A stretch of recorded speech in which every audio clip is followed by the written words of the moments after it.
Hello everyone, welcome to my channel, and today I'm going to be proving the math behind the quantum harmonic oscillator. And let's start with classic harmonic oscillator first. So in classic harmonic oscillators, we know that Hooke's law says that F equals to negative kx. What it means is for a spring, if the displacement is larger, then the more restoring force is going to be pulling the object back towards its original point. And another equation we can know that the potential energy of the system is described by 1/2 kx squared.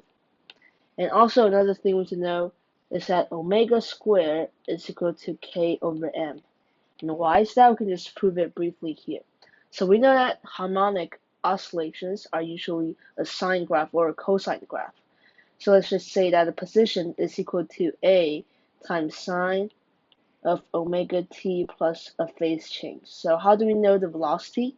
It's just going to be the first derivative of displacement. So it's just going to be omega a cosine omega t plus a phase change.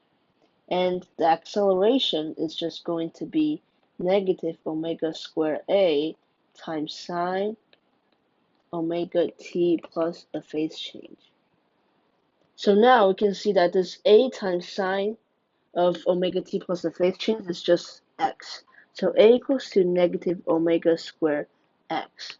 And also know that Hooke's law says F equals to negative kx, and F also equals to ma. So negative kx equals to ma, then a is just equal to negative k over m times x.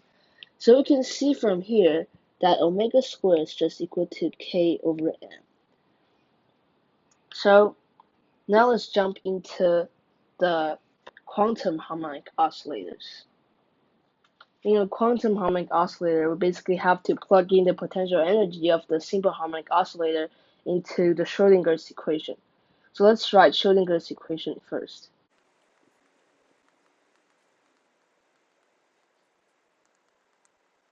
This is our Schrodinger's equation, and remember that we previously said that the potential energies is 1/2 kx squared, and we can rewrite k, in fact, by omega squared m, because we previously said that k equals to omega squared times m.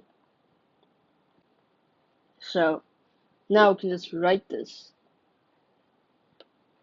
as 1/2 omega squared m x squared.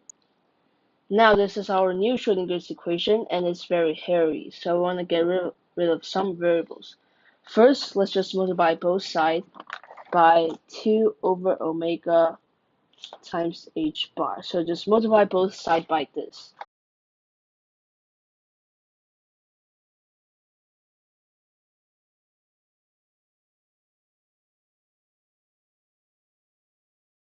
Now this is our Schrodinger's equation after multiplying both sides by 2 over omega h bar, and there's still a lot of variables. So we can just substitute this and say this is equal to epsilon. So remember we said that epsilon equals to 2e over omega times h bar, and we can also define a new variable. So define a new variable u, and where x equal to a times u, and a is just equal to omega, the square root of omega bar over, h bar over m times omega. So this is what a equal to. So now with x defined by a times u, we can write the derivative of the wave function with respect to x equals to 1 over a squared d wave function times du. This is just applying the chain rule and factor out the constant. And we can also say that the first derivative is 1 over a. Sorry, this should be just going to be its first derivative. So now we can substitute this 2 back into the Schrodinger's equation. And we can see that if we substitute this back into the first term, negative h bar over m omega times neg 1 over a squared. And we define that a is this, so a squared is just going to be equal to h bar over m omega. So multiplying this by this, reciprocal is just going to be cancel. It's just going to be 1. So the first term is just equal to negative the second derivative of the wave function with respect to u. And the same thing with the second term.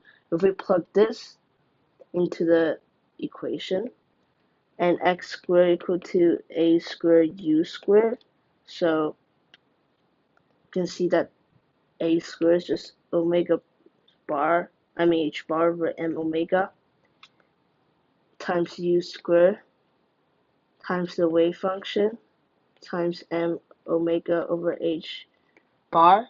So this also gets cancelled and just equal to 1 because multiplying the reciprocal is just equal to 1. So the second term is u squared omega. So let's just rewrite this again. So it's just going to give us negative the second derivative of the wave function with respect to u plus u squared times the wave function equals to epsilon u. So now this is our simplified Schrödinger's equation. It's not easy to find a solution for this, as for any arbitrary value of the epsilon, the wave function is going to diverge no matter what. So we want to look at what happens when u approaches infinity and see that if the wave function is going to diverge or converge. And we want it to converge because we know that for any infinite square well like this, where this has higher potential, the wave function has to converge to a certain value. So we don't want it to diverge. So now let's just rewrite it when u approaches infinity. So actually, I'm just going to move everything to the right side of the equation, left side of the equation.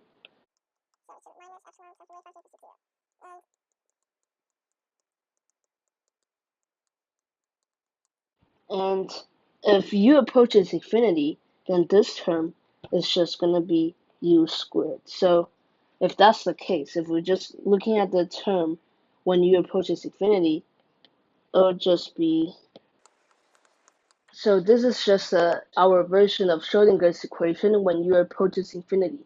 And we want to find a solution to this. So what function, when you take the second derivative of it, is just going to be equal to u squared times its original function. So we can see that one of the solution can just be e to the negative u squared over 2, or positive. But we want it to be negative because when u approaches infinity, this wave function actually diverge to infinity. So this is one of the solution. So we can just write our wave function as h of u times e to the negative u squared over 2. So now I want to plug this whole thing back into this equation. We're going to continue the proof in the next video.